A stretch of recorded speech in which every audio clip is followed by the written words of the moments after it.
ভেসে, তবে একলা চলো রে, তবে একলা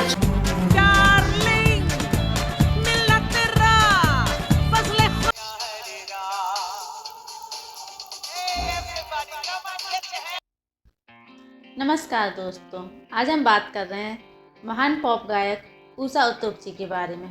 कहा जाता है, अगर व्यक्ति को स्वयं पर विश्वास हो तो वह कभी असफल नहीं होता है।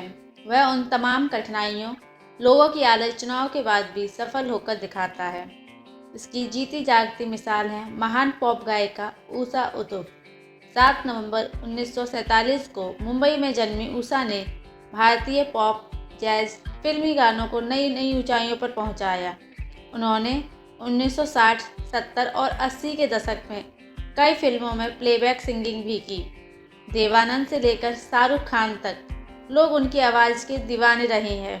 ऊषा जी को गाने का बहुत शौक था। उन्होंने कहीं भी गाने से परहेज नहीं किया। फिल्मों के आने से पहले और बाद में भी कई नाइट क्लब में गाने गाए। एक इंटरव्यू में उन्होंने कहा था कि उन्हें सिर्फ गाने से मतलब था। वह कहीं भी गा सकती हैं और किसी के बीच भी गा सकती हैं। ऊषा उत्तुप जी का जन्म मुंबई में एक तमिल अय्यर फैमिली में हुआ था।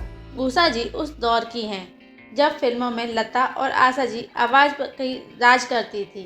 फिल्मों में लगभग उस समय सारे गाने ये दोनों बहनें ही गाया करती थीं। ऐसे दौर में किसी और सिंगर का अपने आप को एस्टैब्लिश करना असंभव था और उस पर भी ऊषा उत्तुप जी की जैसी आवाज़ थी। उससे हम सभी अंदाज़ा लगा सकते हैं कि अपने कैरियर की शुरुआत में ऊषा जी को कितना स्ट्रगल करना पड़ा होगा। लेकिन अमीन सयानी और देव आनंद से मिलना ऊषा उत्तुप के काम आया। दरअसल हुआ ऐसा कि एक बार ऊषा जी दिल्ली के ओबरॉय होटल में गाना गा रही थी।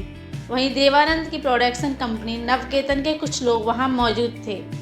देवानंद ने ऊषा जी को उनके कैरियर का ब्रेक थ्रू दिया। उन्होंने 1970 में आई बॉम्बे टॉकीज से अपनी बॉलीवुड कैरियर की शुरुआत की, जिसमें उन्होंने शंकर जयकिशन के म्यूज़िक के साथ एक अंग्रेजी नंबर गाया और फिर हरे राम हरे कृष्णा गाया। अपने बॉलीवुड कैरियर की शुरुआत में ऊषा जी को सिंगर्स की इंटरनल पॉलिटिक्स का भी शिकार होना पड़ा। ऊषा जी को हरे रामा हरे कृष्णा के लिए आशा भोसले के साथ दम मारो दम भी गाना था, लेकिन उन्हें दम मारो दम गाने को नहीं मिल पाया। इसे आशा भोसले ने ही गाया। हालांकि उन्हें फिल्मों में अंग्रेजी कविता का गाने का मौका मिला। ऊषा जी को लेकर हम एक बात बड़े आराम से कह सकते हैं कि प्रकृति आपको कैसा बनाकर भेजती है, इससे कोई फर्क नहीं पड़ता, बल्कि फ़र्क इस बात से पड़ता है कि आप खुद को कैसा बनाना चाहते हैं।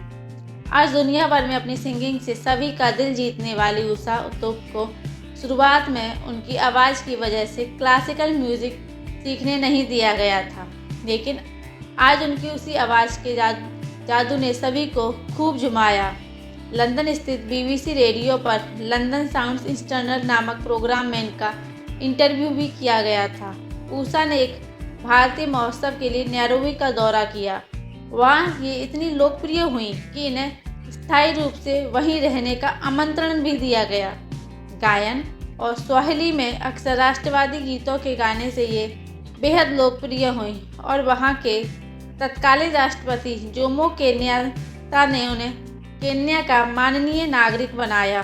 उन्होंने मशहूर गीत मलाइका कोस के मूल गायक फादली विलियम के साथ गाया। ऊषा उत्तुप ने अपनी दमदार आवाज़ के चलते बाकी सिंगर्स से अलग पहचान बनाई। उन्होंने बॉलीवुड में कई ऐसे गाने गाए जिस पर लोग आज भी झूमकर नाचते हैं। उसके साथ ही उनका लुक भी हमेशा चर्चा में रहा। उनकी कांजीवरम साड़ी, बड़ी गोल बिंदी के साथ बालों में फूलों का गजरा डाले ऊषा जी अलग ही पहचानी जाती हैं।